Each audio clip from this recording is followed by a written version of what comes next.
The thing that I really took away from that, almost more than anything else, was how well Florida Atlantic played. I don't think that you could script that any better, right? Is that an A game for them, A+ game? What would you rank it? I wouldn't say an A+ game because I thought John L. Davis made some really poor decisions. Like Golden was bad, too. Yeah, today. and he took a couple bad shots. He had that one baseball pass that he threw down here. I'm sitting here on the sideline like, man, what are you doing? I don't have a dog in the fight, but you're throwing it to a big guy. You don't have a dog in the fight?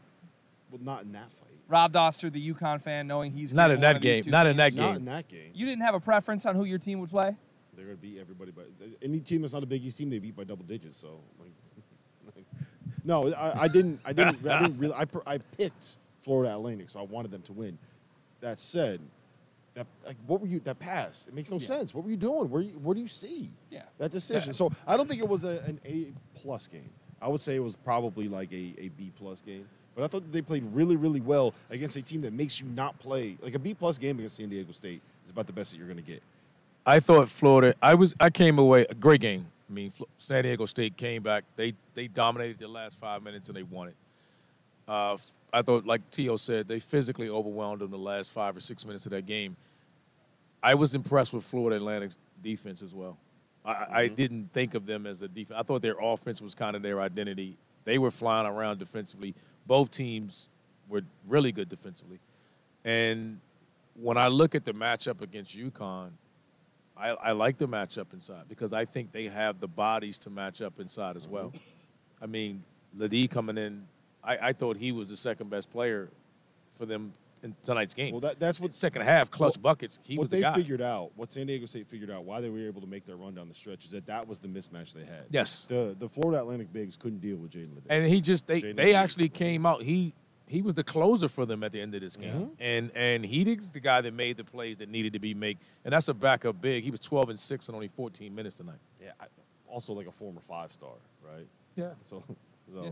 But how many people have that luxury as a backup? I can think of one.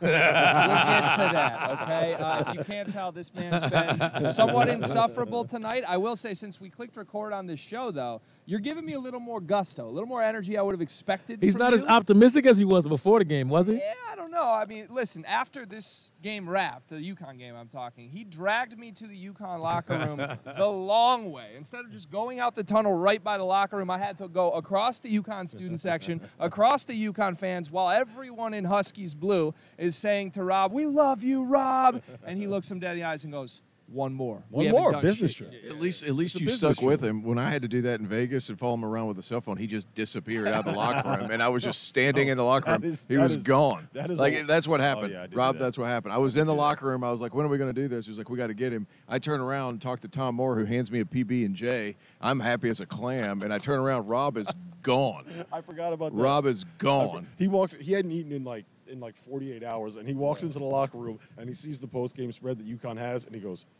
"I'm getting one of those." That did happen. I've never seen a man so excited about a bad PB&J sandwich. It was a quality PB&J. No wonder they played so well this tournament.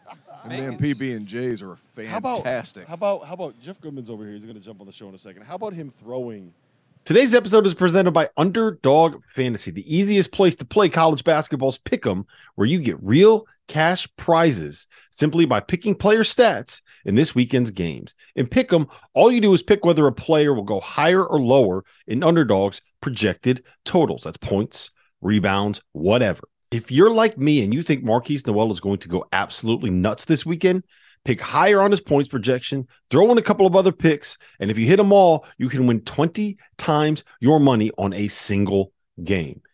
Underdog's slick mobile app is easy enough that dummies like Jeff Goodman have even figured it out. So go to UnderdogFantasy.com or download the app and use the code FIELD, F-I-E-L-D, to get a 100% deposit match up to $100. Get in on the madness now. Mastro's under the bus. Did you guys see this? No. He tweeted what Jordan Hawkins ate at this restaurant. The calamari that he ate. I don't even want to say the restaurant. What he ate at the steakhouse. You already did. It's called Mastro's. You already said the name of the restaurant. Everybody on the team ate the same thing that Jordan Hawkins did. And Goodman is out here throwing them under the bus. Unbelievable.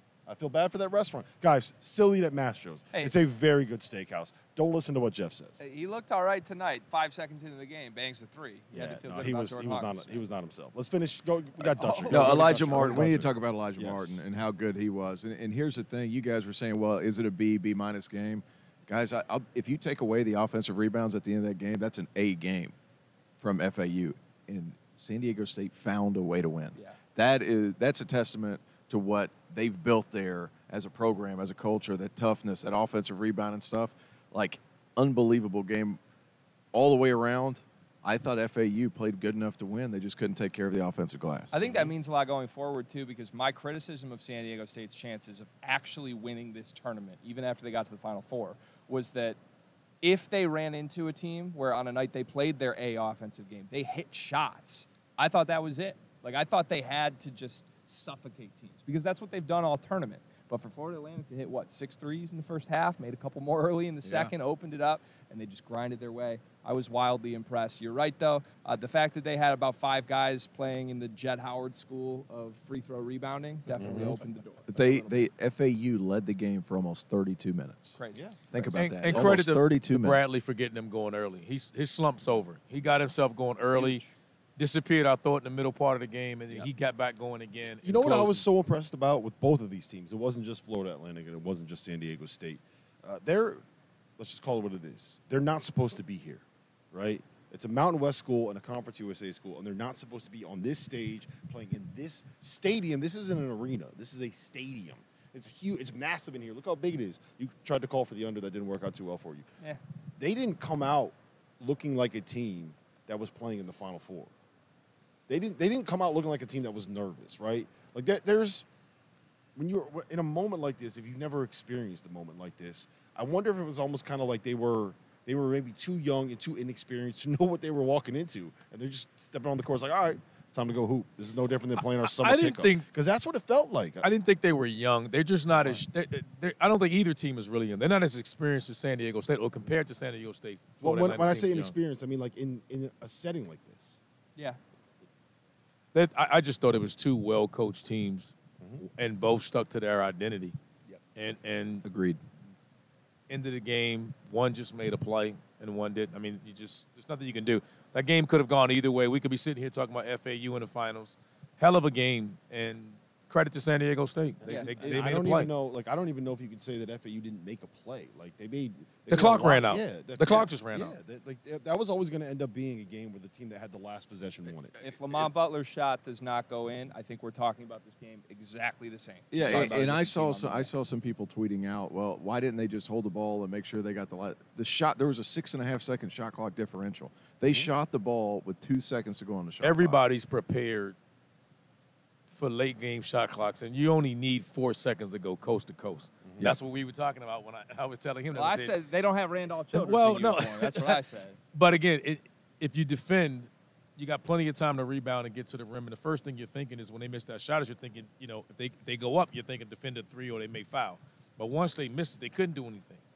And it's just everyone saw it. It was a hell of a play. It really looked like he didn't know what the score at the time was. I thought they defended. That's what made me nervous. I was talking in circles here a second ago trying to explain that. Yeah. He defended it well. Just a hell of a shot. So just credit to the him. moment will be in the history books forever.